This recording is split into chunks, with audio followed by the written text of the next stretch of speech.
Hey guys, it's Zeon, the realest motherfucker in the Dragon Ball community, and I would just like to say to all of you out there, stop defending Dragon Ball Super. Now, obviously this isn't going out to all of you, in fact it isn't even going out to most of you. I'd say this is more targeted to say 25-30% of the people that I have to deal with in my comment section, and that is, just stop defending this fucking series. It is a bad series. Am I saying that you're not allowed to like it? No. No, certainly not. Like whatever the fuck you want to like. I cannot take away your enjoyment of this series. All I can do is highlight what I think are fucking flaws in it. And I'm just going to go over some of these things, issues I've had with this series as a whole. Because every time I make a Twitter post, someone's just like, bashing this series, like, what do you mean? This series was great. Why are you hating on it? Have you not watched the last 26 videos I've put out where I've detailed why I don't like this series all that much? I can officially say, yeah, no, I don't like Dragon Ball Super as of this point. I was kind of like, overall though, this is not a series I'd really want to revisit. Will I add it to my collection and throw down money like a fucking shameless whore? Yeah, I'm going to. I'm not gonna like doing it, but I'm going to. But, it's not gonna make it a good series, and I'm not going to start enjoying it. Basically, I'm going to end up being the equivalent of those guys who go and buy Dragon Ball GT even though they say they hate GT because they need to complete their collection. That's what I'm going to be doing. I'm going to end up buying Dragon Ball Super because I need to complete my collection because I have fucking problems. But anyhow, I really just wanted to go through and just, in one video, just kind of highlight all the issues I've had, really just kind of, with this series as of this point. There are 26 episodes. We're one episode away from the end of the Resurrection F arc, or Golden Frieza arc, whatever the hell you want to call it, Katsuno F arc, and it's not good. I already said it's not going to be salvaged. No matter how good this final episode is, you're not going to be able to salvage this series. It's just, you're not going to do it. At least not with this. You're not going to salvage this arc. So really everything hinges on the next arc, and best case scenario, you're going to end up with one really good arc and two really shitty ones. Now, to all the people who are like, well, I think the first two arcs were great. They're fantastic Dragon Ball arcs, and I don't see what's wrong. Okay, first off, let me just get something out of the way real quick with these stories. These stories are very simple, shallow, and had no business being story arcs. They were... These two storylines were made to be movies. These storylines were never meant to be adapted into a series. They were meant to be movies. They were meant to be these 90-minute chunks of entertainment that just told like a short middle, beginning, and an end, and it was done. It was never meant to be this stretched out and dragged across the ground into this 14 episode slogs that they have become. First off, look at the Battle of Gods film, the storyline for that. Beerus, God of Destruction, wakes up, wants to find a Super Saiyan God. Goku becomes a Super Saiyan God, fights Beerus, end of movie, end of arc. Yeah, there's a lot of little incidental shit that happens in between those 2 points. Obviously, Goku becomes a Super Saiyan God should have been inserted in there somewhere, but, there's a lot of incidental bullshit that happens in between all of that, but it's just that, incidental bullshit. The movie itself didn't even have enough story to really even fill out its full runtime, and people can argue well, they had to make an extended cut for the DVDs, and that they couldn't even have in theaters because it was so long. And it's like, well, no, it wasn't really that long. Two, the Pilaf gang are completely fucking irrelevant. They are goddamn filler characters in this movie and in this arc. They serve no fucking purpose whatsoever. If you cut all of their scenes, yeah, you're cutting out a couple of cute, funny scenes, but you are not damaging the story whatsoever. Their subplot does nothing. Nothing to enhance story. Every scene they are in are just dragging the plot down. And there are a lot of scenes where it's just, you're not learning more about the characters, you're not doing anything to push the story forward, you're not doing anything to expand on the universe, you're not doing anything to enhance the film or story in a meaningful way. Now, in a TV series, you can do a lot of that stuff. You can put up more of that kind of padding in there. But when you have a movie, you really gotta make every minute count. And really, they don't. You know, they kind of breeze past, you know, the Super Saiyan God lore and origin. They never really get into, like, why no one fucking remembers it, or why it's been lost to the fucking ages, or really the specifics of how these original Saiyans learned of this, or why it takes, you know, 6 righteous Saiyans to make it happen. You know, it's not very well fleshed out or explained. You know, Beerus got instruction. Oh, where'd this guy come from? Oh, well, he's just always been here. Well, where has he been up until this point? Oh, well, he's been asleep. Oh, well, that's brilliant writing. So, yeah, it's not exactly, you know, high art here. Not that Dragon Ball's ever really been high art, but I'm saying, no, it's not exactly a super creative story. Then you have Resurrection F, which is... It's a fight scene. The movie is half fight scene. It's basically Frieza gets resurrected, Frieza trains, Frieza comes back to Earth with a whole army, Z fighters duke it out, and then Goku kills Frieza. Yeah, there are some new transformations that are revealed, which really have nothing to do with the movie itself. I mean, yeah, for Frieza, it's like, oh, well, I've obtained this transformation that, you know, will allow me to kill Goku and Vegeta, or specifically Goku. But it doesn't really matter because the transformation, you know, ends up hindering him and ends up being his downfall. Goku has a new transformation, but it's not really important because he doesn't really get it in the arc. He got it, or in the movie. He gets it previous to the movie. He had already had it, along with Vegeta. So they were never... Frieza was never really a threat, and the movie is very inconsequential in that regard. There's nothing of real meaning that happens. So really, these two storylines were never meant to just be stretched out. Now there is a way to do it, but unfortunately, this ended up being a really bad adaptation. Because instead of trying to take the framework that was there and make it into something bigger, expand on it, like, you know, just build it into an actual storyline and something that is, you know, more in tone with, you know, what Dragon Ball is. You know, like a big adventure or a big, you know, big epic storyline. Instead of going that route, it just decided, well, we'll just adapt the movies, you know, from beginning to end and just put in a bunch of extra sequences that don't really change anything. Or we'll change little things here and there because, like, now Bulma's birthday is on a boat! Whoa! That's so different! So, yeah, they don't change it in meaningful ways. And you can argue, like, well, they changed Piccolo in Resurrection F. He gets killed. It's like, yeah, but they're going to wish him back. And they even say, like, well, we have the Namekian Dragon Balls. We can wish him back. It doesn't really matter. You know, oh, well, they brought Ginyu back, and Kagama was still alive in the Resurrection F arc. Well, you know, he doesn't do anything of merit or worth. He doesn't change the story in any kind of meaningful way. He's just there. He's just another dude that they're fighting. He's just that. You know, it could have been Shisami instead, and it would have been the exact same story. It's just, you know, it was Kagama instead of Shisami. And, you know, then Ginyu shows up, and that's just blatant fan service. It doesn't really add anything meaningful. So yeah, right out the gate, bad adaptations. I mean, there's a lot of things that it could have done. They could have made this a much bigger story. You know, they could have done this with both of them. I actually brought this up with Geekdom recently about, they have a character like Zuna. They have this character with infinite knowledge. You know, why not try to, like, integrate something like him earlier? Like, put him in Battle of Gods. Like, you know, put him in that arc where, you know, like, oh, well, we don't know what the hell the Super Saiyan God is. Well, there's this being that knows everything. We can ask him how to do it. And they could go on a big space adventure, and they could make it, like, this big thing that they have to, like, overcome challenges. And maybe, like, you know, kind of, you know, get it back to kind of, like, almost like that Dragon Ball kind of, like Yuranai Baba arc, where, you know, they fight Baba's henchmen, they have to go through, like, a gauntlet of things, you know, obstacles, you know, and they have to, like, earn their way to Zuno. And then, you know, they could have done so much more with this.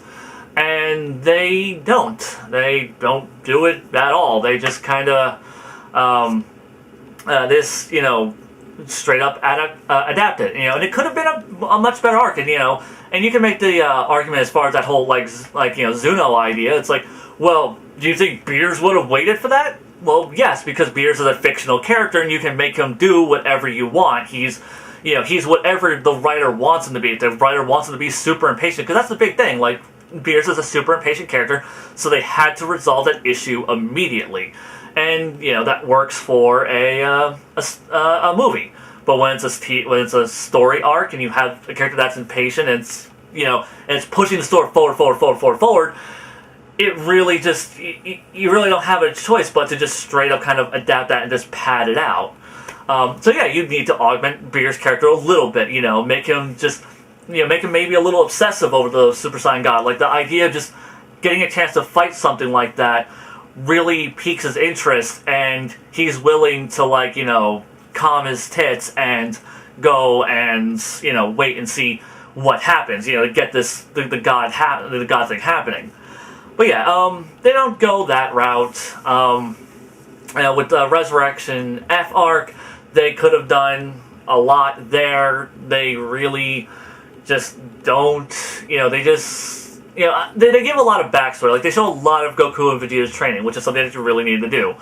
I'm totally cool with that. I thought that was great stuff. After that, though, it is just pretty much beat for beat the movie, with a few exceptions. It's just, honestly, I think it's a lot worse than the movie at this point, because they just talking about does nothing meaningful. And then they swap him out with Ginyu, which was a terrible fucking idea. And then they kill him off in the very next episode, so it doesn't even fucking matter. He does nothing of value. They kill Piccolo off. Oh, we'll wish him back with the Namekian Dragon Balls after all this shit's resolved. Oh, okay, well, that didn't have any real meaning either. They...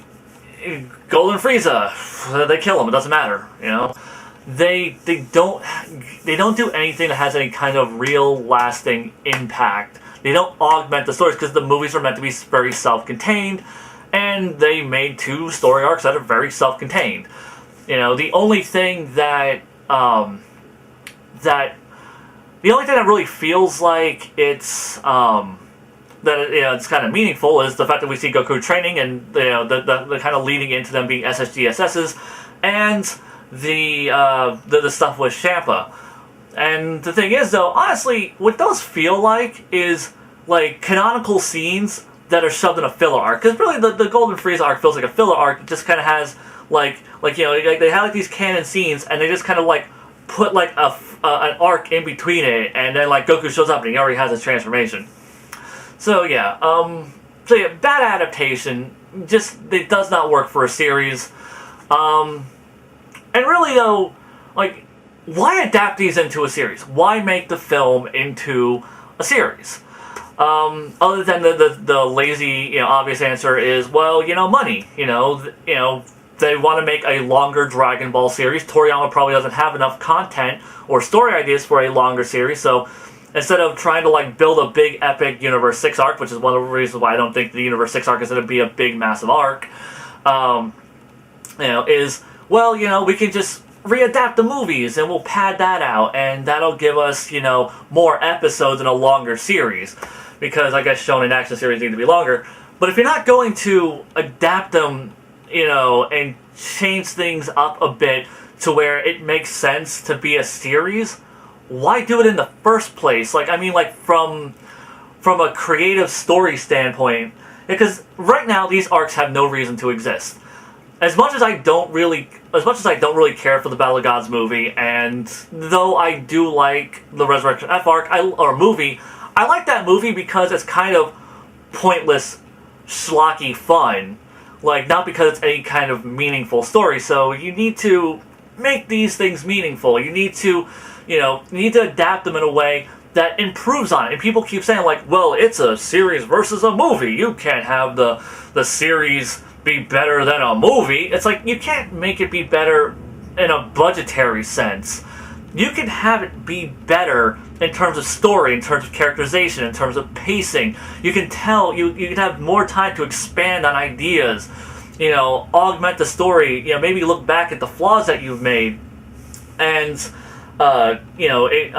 remove those flaws, alter them, and instead, yes, it does remove some of the flaws, like the 1.3 million power level line from Frieza. That isn't in the movie, or that isn't in the arc. But then there's like a lot of other things that just completely fuck up. Like, we still don't know why the hell the Peel-Off Gang are kids. You can't just fucking introduce 2 characters as kids and then not explain, or like these 3 characters as kids and you don't explain why they're kids. Like, I mean, when they were previously adults. I mean, you could say, like, well, watch the movie. It's in the movie. The answer's in the movie. There's no reason why they couldn't have given us a 30-second throwaway line like they did in the movie, because that's all the movie did, was just give us a little throwaway line explaining that away. You know, there's no reason, with all the friggin' padding and bullshit that was in this, there's no reason why they couldn't explain that. They don't explain Kaio's planet being back. In fact, now we have two explanations for why Kaio's planet's back. Either Kaio has the ability to restore his planet, as insinuated in Battle of Gods, or he used the Namekian Dragon Balls, which is in the Toyotaro manga. There's, it's two different explanations now. So it's like, which one is Dragon Ball Super's the animes? You know, and if it was that they used the Dragon Balls, like, or the Namekian Dragon Balls, Goku made that wish. Goku, like, cuts Kaio off and just like, yeah, just wish it back the way it was. The Namekian Dragon, Purunga, there we go. Purunga, like, he only takes wishes in Namekian.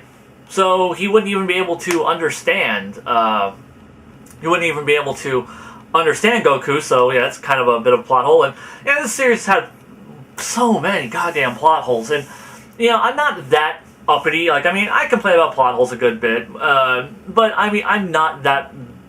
I don't care that much. It's that Super's had so many of them, that's when I start drawing lines, that's when I start having problems. And I've had so many people defend this as, well, it's, you just need to think about it. If you just, think about it, just look at, like, you can just, you can explain all of these away. That doesn't make them not plot holes. If you have to go and take the effort to explain it yourself, then it's a fucking plot hole. Like, it's like, and people always say, like, well, you can't just expect to have everything spoon-fed to you. I don't need a series to spoon-feed me things. Some of my favorite animes are, like, shit like, Evangelion and Revolutionary Girl Utena. Like, those are, like, Serial Experiments Lane. Those do not spoon-feed you. You have to really think and absorb and pay attention and probably fucking rewatch those with full context of how the whole storyline goes, so that way you can, pick up and understand and appreciate certain elements of it that you may not have the original time you went through it. And that is a completely different scenario from what we have in Dragon Ball Super. Dragon Ball Super isn't giving me big complex things and a lot of ambiguity to think about. GT does that with its ending. GT is a thinker ending where, it's really ambiguous. Super isn't being ambiguous. Super is just throwing shit at you and then not explaining it ever. That's bad storytelling. It's not telling me, oh, well, you need to think about this. It's like, there's nothing to think about. This is a fucking plot point. This is lore and expansion shit. Like, fucking tell me. So yeah, that is bad adaptation. That is bad storytelling. And the storytelling isn't the only issue. The animation, of course. The animation has been up and down with this fucking series, and it's so bad, it's so cheap. And, every episode, like, or not every episode, but there are plenty of episodes, I'd say the majority of them, where I pick apart the animation. The characters are constantly off model. Not every episode, but there's a lot of episodes, I would say a good 80% of them, where the characters are off model a good 60% of the episode. So, and I bring these things up and people are like, well, I don't notice the animation. It's like, well, fucking fantastic for you. I wish I could be as blind as you and not notice, poor animation. Or whenever it is on model, there'll be episodes with really bad frame rates or just really flat fight scenes where, like, it's just kind of, showing the fight from an angle and it's just a lot of repeating, looping animation, which Dragon Ball Z is known for looping animations and repeating frames, but Jesus Christ, like, the way they do it, it's how they did it in Dragon Ball Z. They would give you a really, really exciting sequence, and then they would repeat it a couple of times. Here, they give you a very flat 2D kind of fight. Like, the best example I can think of, like, one of the worst fucking sequences is Vegeta fighting Beers whenever he goes all, you hit my Bulma, blah, blah, blah. Whenever that whole sequence is so terribly animated because you have Vegeta standing in a still position and his ki that's flaring up is basically just 2 frames of animation that's like that makes it look like there's a swirling ball of energy around them. It's just 2 frames. And you might say like, oh, well, you don't notice that unless you're just, picking through the frames. No, I noticed that because I have fucking eyes. I didn't have to go frame by frame. Like, I was watching that originally going, oh, that looks bad. And then when he goes to fly towards Beers, instead of, animating something cool and dynamic, he goes from full standing position to a flying position, 1 frame in between, like, there's like no transitional frame, it just goes from one to the other.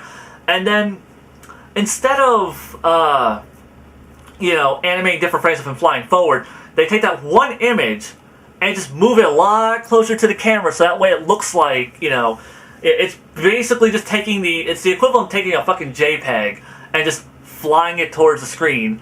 And then at the very last scene, they do like a slight, like the very last frame, they have like a slightly different angle of Vegeta's face with like a blurring texture. And this series loves its blurs. Like, it looks so cheap and so bad. It's because before you used to hand animate that stuff, and a lot of people still do. Like, they'll put in they'll use a lot of squash and stretch in the animation. They'll put blur lines. They'll actually hand draw those in, and it looks like it's part of the animation. Here, it just looks like someone wrote Vaseline on a fucking picture and then photographed it, and it's just a smear across it, and it doesn't look good. It looks cheap, and it honestly looks like they're just trying to hide some of their animation by, you put more blurs so people can't tell if the fist is poorly drawn or not, And you don't need to go frame by frame, because whenever I'm picking apart the animation of this series, I am not picking apart the in-between frames. Picking apart the in-between frames is what assholes do. I'm looking at the key frames, the things that are meant to stand out for the viewer to look at. Those are my issues. And not on top of that, not just beyond that, but just the choreography in this has been fucking terrible. Going back to that Vegeta scene, yes, the Frieza arc has had terrible fucking choreography.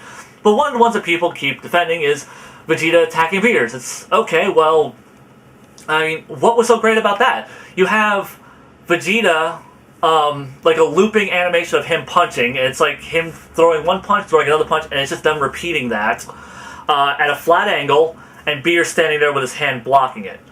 And then Beers hits Vegeta, and they just have a video image of Vegeta in the air, kind of tumbled in the air, and they just spin that image really fast. It's like, oh, well, he got hit so fast he's spinning around. Well, they're not really doing anything interesting in terms of animation. They're just taking a single image and spinning it around in a circle. And then Vegeta knocks Beers up, and then when Beers is getting knocked up, it's just the image of him, close to the camera, and then they're pulling it away. They're not animating individual frames, and it looks really bad. If you know to look for these things, or you just understand animation techniques and them being cheap, damn it, then yeah, you're going to notice these things stand out a lot more. So I mean, if you're not, and let me say, when I was growing up, I didn't really notice a lot of stuff. When I was a teenager, I didn't pay that much attention to the animation. I knew sometimes, the really bad animators of Dragon Ball Z, I would notice, oh man, it's that animation studio again. But I never noticed a lot of the shortcuts that they used to take. But here it's way more apparent. And even as a grown-ass man, I have gone through and watched Dragon Ball and Dragon Ball Z and Dragon Ball GT, and yeah, there's a lot of cost cutting there. But it's how they're doing it is the thing. Dragon Ball's never been an expensive series, but this is just, they have just the worst directors on this. They have no people who are really passionate about the project, or if they do, I'd be fucking shocked, because no one feels like they're actually putting in any effort. And that's not true. There's a couple of episodes where it's like, oh, this was really well directed, it was really well paced, it was fairly well animated. You could tell that the person working on it gave a shit. But it really just feels like these people are just trying to hammer out a series. It's just like they're fucking printing just something on an assembly line. Next episode, next episode, next episode. It's not... It's a completely loveless project, and I've said this before. That's what this whole thing feels like. It doesn't feel like there's any kind of passion going behind it. And I think that's what really separates a lot of great animes from stuff like this. Is that you look at like Full Metal Alchemist, or a lot of stuff that Bones has worked on, or a lot of stuff that Madhouse works on, or a lot of stuff that Koyani works on. You can look at those shows and tell, well, one, I mean, they definitely are putting some money into it, but also sometimes they're not. Sometimes it's just a really talented animator or a really talented director who knows how to stage a scene, frame a scene, pace out a sequence, how to create atmosphere. And those are things that can really overcome a super tight budget. Like, a good director can overcome some of the shittiest budgets ever. And honestly, when you get right down to it, I think there's no excuse for Dragon Ball Super to look as bad as it does. There isn't. It is a poorly executed series, and it's just Toei doesn't give a goddamn. This is a show for dumb kids, and I've looked at the ratings, and I believe Dragon Ball Super is like the top, like the second or third highest rated anime right now. So it's doing well, but that's because it's geared towards kids. Kids are stupid. I don't think anybody can really go back with, no matter how great the nostalgia goggles are, at least for my age, you go back to a lot of stuff from the 80s, and you watch and you're like, ooh, I'm going to go ahead and leave that in my childhood. That was a lot better when it was back there. Because you just don't want to go back, and you realize, like, you're more savvy as an adult, and you realize that the shit that entertained you back then isn't going to entertain you now. And, I think a lot of kids, some of them are going to grow up going, yeah, Dragon Ball Super was a great series, even when they're in adulthood, and they're going to still have the nostalgia for it. And then some, they're going to have kind of Phantom Menace syndrome, where it's just like, yeah, no, that was a great movie, and no, this was a great series. And, some of them are going to go back to it and go, ooh, this wasn't as good as the other ones. And I have a feeling that's what a lot of these people who are standing up and defending the series is. It's a lot of teenagers, or a lot of younger people, or just some super goddamn, basement-dwelling diehards for Dragon Ball and Toriyama. It's just like, they can't accept that anything Dragon Ball could be bad. And you can always make that argument, like, well, just be grateful that you have more Dragon Ball. No, fuck you. I'm not going to be grateful that someone's just taking a dump on me. No. Like, whenever I say, like, oh yeah, I would like to see more of this, what I mean to say is, I'd like to see more of this with the quality and consistency of what it had before. Not for the quality to just dip hard, for the animation to be at an all-time low, for the storytelling to be at an all-time low. All I want from my series is just a little quality. I don't think that's too much to ask for. Maybe it is, maybe I'm wrong, maybe I'm just the asshole here, and like years down the road I'm going to look back at this and go, oh, what a prick I was. Probably not, because I'm a grown-ass man, and I've already had that stage in my life where I went, man, I was dumb. Man, glad I'm not doing that shit anymore. So, yeah. And the thing is, though, Dragon Ball Super is a shitty anime as of this point. It could turn things around, but even if it does turn things around with this next arc, it's still going to be that series that had 2 terrible fucking arcs and 1 really good one. Maybe 2 really good ones if they do another arc after that. I don't think it's very likely because they haven't really announced anything. I'm pretty sure the Universe 6 tournament arc is going to be the last one. Because I don't really think Toriyama cares that much. Maybe we'll get another Dragon Ball series after that where, they just write their own original stories. But it's not going to change the fact that Dragon Ball Super is, as of this point, it's a really shitty anime. It is. And, I'm not saying that you're not allowed to like a shitty anime. There's nothing wrong with that. In fact, here. I got some animes right here. Cutie Honey. Cutie Honey. Go Lion. Fist of the North Star. You know what these animes all have in common? They're animated by Toei Animation. They're all kind of shit, and I love all of them. Yeah, I'm entitled to like shitty anime. But the thing is, though, I identify that they are shitty animes. I can go like, they're not well animated, they're not well paced, they're not well told, but there's something about them that I enjoy watching, that I can just go episode to episode to episode and just keep on trucking. And, I can see every flaw that's in it. And sometimes the flaws are part of that endearing element. You know, I mean, Cutie Honey is a fucking mess of a series.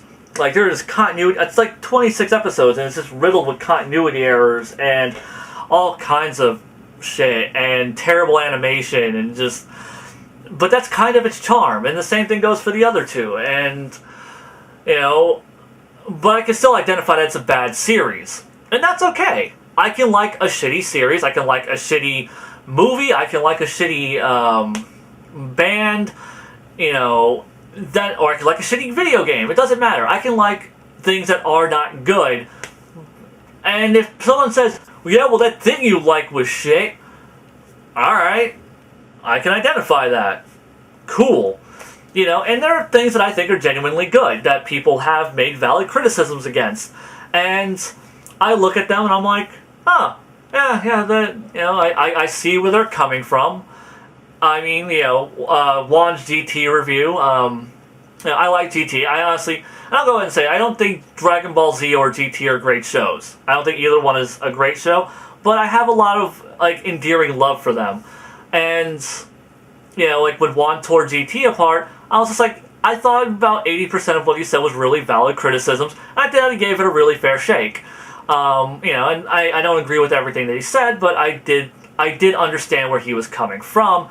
I can go, okay, yeah, you know, those were issues, and to me, in Dragon Ball Super, these are issues. And if these aren't issues to you, that's fine. If you can overlook everything that I have brought up in this video, or I brought up in previous videos, and still go, I like that episode, cool, that is perfectly fine. But when people start tearing it apart and just going into, like, the specifics of why it bothers them so much, and why, like, things that they feel are crippling narrative issues, or pacing issues, or animation problems, you know, don't immediately go up and try to say, like, it's a great series, fuck you, it's fucking fantastic, go eat a bag of donkey dicks! It's a fucking cartoon, guys. Chill. Alright? It's cool. It doesn't matter. Because that's all it is. It's a cartoon. It's not gonna fucking matter.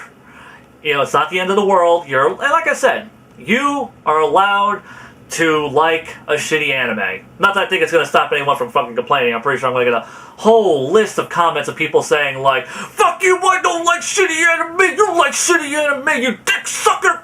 And I'm not looking forward to that. I'll probably just ignore all of them, like I usually do. But yeah. Till next time, guys, Zeon out.